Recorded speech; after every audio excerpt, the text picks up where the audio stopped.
गोसाइकुण्ड नेपालको सबैभन्दा पवित्र र प्रसिद्ध तीर्थस्थलहरूमध्ये एक हो, जहाँ धार्मिक आस्था, हिमाली सुन्दरता, सांस्कृतिक जीवन्तता र साहसिक पर्यटन एकैसाथ सङ्गम भएर उभिएका छन्। सत्ययुगमा समुद्र मन्थनको बेला देवता र असुरहरूले अमृत प्राप्त गर्न मिलेर समुद्र मन्थन गरे। यस क्रममा धेरै अद्भुत वस्तुहरू जन्मिए। अमृत, लक्ष्मी, चन्द्रमा, एरावत हात्ती र कालकुट विषको दाहले शिवको शरीर जल्दा सृष्टि नै नष्ट हुन सक्ने अवस्था आयो। तर भगवान शिवले आफ्नो सहनशीलता र दैवीय शक्ति देखाउँदै विष पिउनुभयो। त्यस जलन शान्त पार्न उहाँले त्रिशूल प्रहार गरेर गोसाइकुण्ड सिर्जना गर्नुभयो। आज पनि यो पवित्र कुण्ड भक्तजनको आस्था र श्रद्धाको केन्द्र बनेको छ। जनै पूर्णिमामा हजारौं श्रद्धालु यहाँ स्नान गर्न आउँछन्। गोसाइकुण्डको कथा केवल देव दैत्यको सङ्घर्षको गाथा होइन, आस्था, शान्ति र भगवान शिवको दैवीय कृपाको जीवित प्रमाण पनि हो। समुद्र सतहदेखि करिब 4380 मिटर उचाइमा अवस्थित यो ताल वरपर फैलिएको लाङटाङ र गणेश हिमाल उच्च हिमाली घाँसे मैदान दुर्लभ वन्यजन्तु तथा वनस्पतिले प्राकृतिक सौन्दर्यमा अनुपम छटा दिन्छ। तामाङ, शेर्पा, गुरुङ अन्य समुदायको संस्कृति, परम्परा र जीवनशैलीले यस क्षेत्रलाई अझै जीवन्त बनाएको छ। साहसिक पदयात्राका लागि लोकप्रिय यो गन्तव्य लाङटाङ राष्ट्रिय निकुञ्जको अभिन्न हिस्सा भएकाले जैविक विविधताबाट पनि सम्पन्न छ। साथै गोसाइकुण्डबाट बग्ने पानी त्रिशुली नदीको प्रमुख स्रोत भएकाले यसको पर्यावरणीय तथा जलस्रोतमूलक महत्त्व अझै ठूलो छ। यसरी गोसाइकुण्ड केवल एक ताल मात्र होइन, धार्मिक, प्राकृतिक, सांस्कृतिक र पर्यटनका दृष्टिले अद्वितीय र अमूल्य धरोहर हो। हिउँमा परेका यात्रुका पाइलाहरू, पहाडसँगै रमाउँदै हिँड्ने खच्चडको ताती, यी दृश्यहरूले रसुवालाई केवल रमणीय मात्र होइन, साहसको गन्तव्य बनाउँछन्। यही मिश्रित सौन्दर्य, हिउँ, खच्चड, आस्था र जोखिमले रसुवालाई देश विदेशमा अझ प्रभावकारी रूपमा चिनाउने क्षमता बढाएको छ। यही विषयमा केन्द्रित छ आजको विशेष रिपोर्ट। यही विषयलाई अझै मजबुत बनाउँदै अगाडि बढिरहनुभएका आमा छदिङमो गाउँपालिकाका कृषक तथा समाजसेवी दोर्जे तामाङ। मेरो गाउँपालिकामा चाहिँ कृषि व्यवसाय काम गरिरहँदाखेरि हामीलाई धेरै चुनौतीहरू आयो। जुन हामीले कृषि व्यवसाय काम गरिरहँदाखेरि खरिद लाग्यो, त्यसमा सिँचाइको व्यवस्था भएन। अरू कुरो हाम्रो त्यो कृषि व्यवसाय गर्दा क्रममा अन्न बाली र सागसब्जी तरकारी उत्पादन गरिरहँदाखेरि पनि त्यहाँ चाहिँ तपाईँको जो रोगहरू उत्पादन भयो, त्यो रोगले त्यो कृषि व्यवसाय नै धर्म पुगिसक्यो। त्यसमा चाहिँ तपाईँको रचिएको त्यो रचिएर दिनुपर्ने त्यो दायित्वहरू हामीसँग आइपुगेको पनि छैन। उहाँको अनुसार रसुवालाई राष्ट्रिय तथा अन्तर्राष्ट्रिय स्तरमा चिनाउन सर्वप्रथम किसानलाई बलियो बनाउनु जरुरी छ। कृषि उत्पादन बढाउनका लागि आधुनिक प्रविधि, समयमै मल, बिरुवा र उचित बजार उपलब्ध गराइयो भने रसुवाको पहिचान अझ सबल बन्ने उहाँले बताउनुभयो। स्थानीय अधिकारी तथा सरकारवालाहरूले पनि किसानलाई सहुलियत र अनुदान तुरुन्त उपलब्ध गराउनु पर्नेमा जोड दिनुभयो। रसुवाका लोकप्रिय उत्पादन आलु, फापर, स्थानीय तरकारी, लोकल मसुरो जिल्लाको ब्रान्ड बन्न सक्ने तामाङको विश्वास छ। आलु, लोकल सिमी, लोकल मुसुरु अनि जौ अनि करुहरू उत्पादन हुन्छ। अनि त्यो उत्पादन भइसकेपछि मेरो गाउँपालिकामा चाहिँ 12 महिना खान पुग्दैन, यो जम्मा 6 महिना मात्रै हो। अनि त्यो बजार पनि यति छैन। बजार नभइसकेपछि मेरो गाउँमा जुन अन्न बाली उत्पादन भए पनि त्यो अन्न बाली सही ठाउँमा हामीले बजारकारी गर्न सक्दैन, त्यो ढुवानी खर्च धेरै लाग्ने भयो। त्यसले गर्दाखेरि हाम्रो गाउँपालिकामा चाहिँ अलिकति नाजुक अवस्था नै छ। त्यसमा राज्यले अब कुन विधि अपनाउने हो मेरो गाउँपालिकामा चाहिँ त्यो युवाहरूलाई तपाईँको क्षमता अनुसार, सिप अनुसार, ज्ञान अनुसार अब कसरी त्यसले त्यहाँको युवाहरूलाई रोजगारी सृजना बनाउने भन्ने कुरामा चाहिँ पहिलो प्राथमिकता हो। गुल्मीमा जन्मिए पनि रसुवालाई नजिकबाट बुझ्नु भएको तोयनाथ पाण्डे रसुवाको धार्मिक र भौगोलिक महत्त्व अन्तर्राष्ट्रिय स्तरमा फैलिनु पर्ने धारणा राख्नुहुन्छ।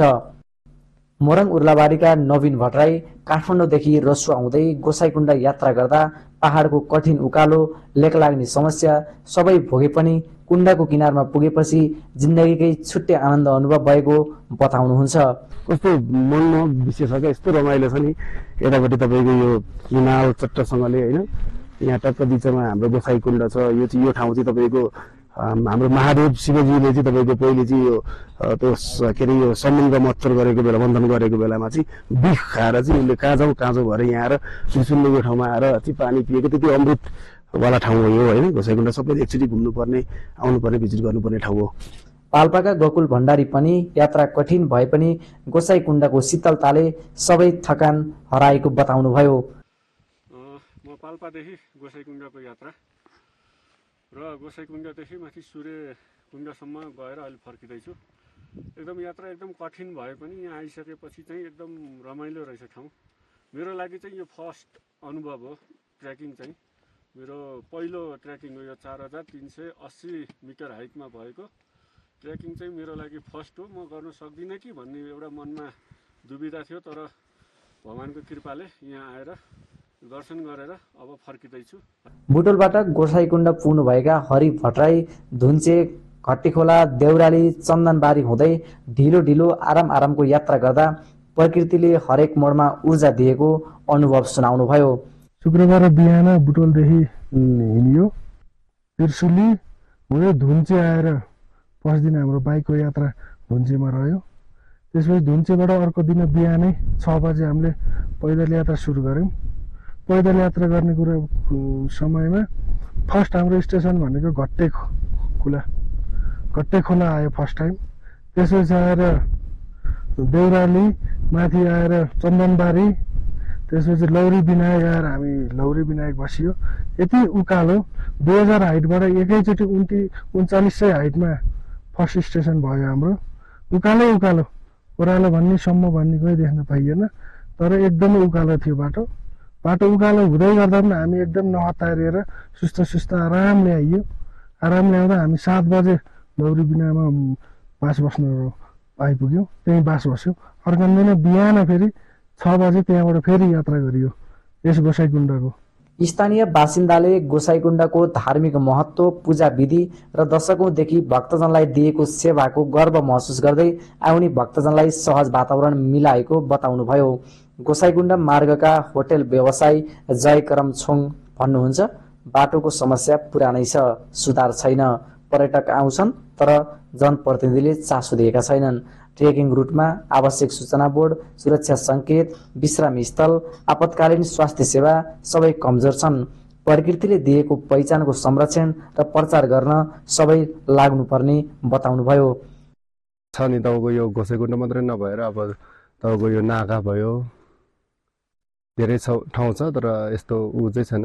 प्रतिनिधिहरूको चाहिँ यति ध्यान आकर्षक केही छैन। बाटो राम्रो गरिदिने, अनि यो ठाउँमा यो भयो नि यो ट्रेकिङ उसमा चाहिँ ठाउँमा बिसाउनेहरूदेखि अब पानीहरू त्यसको सुविधा गरिदियो भने चाहिँ धेरै राम्रो हुन्थ्यो।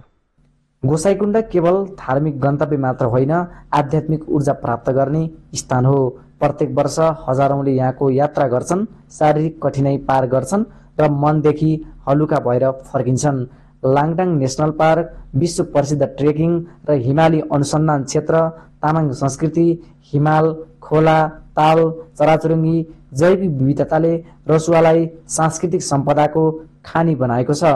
तर यति धेरै सम्भावना हुँदाहुँदै पनि रसुवाको विकास रोक्ने मुख्य चुनौतीहरू सडक पहुँच, पर्यटक मैत्री पूर्वाधार, स्वास्थ्य सेवा, उद्धार सुविधा, योजनाको प्रभावकारी कार्यान्वयन, कृषिमा अनुदान, पर्यटन पूर्वाधार, संस्कृति संरक्षण, डिजिटल प्रचार प्रसार र जनप्रतिनिधिहरूको सक्रियतामा ध्यान पुगे रसुवा सहजै अन्तर्राष्ट्रिय गन्तव्य बन्न सक्छ भन्ने स्थानीयहरूको विश्वास छ। अन्तर्राष्ट्रिय पर्यटकले नेपालको बारेमा धेरै बुझेको र नेपाललाई विश्व सामु पुर्याउन आफूहरूले पनि जोड दिएको एकजना अन्तर्राष्ट्रिय पर्यटकले बताउनुभयो। रसुवा केवल एउटा जिल्ला मात्र होइन, किसानको भविष्य, पर्यटनको सम्भावना, चीनसँगको व्यापारिक कडी, धार्मिक समृद्धि र प्राकृतिक सुन्दरता एकै ठाउँमा समेटिएको नेपालको गौरव हो। गोसाइकुण्डदेखि रसुवासम्मको अवस्थालाई उजागर गर्दै यही रह्यो आजको विशेष रिपोर्ट। खेमराज पाण्डे, राष्ट्रिय न्युज, गोसाइकुण्ड, रसुवा।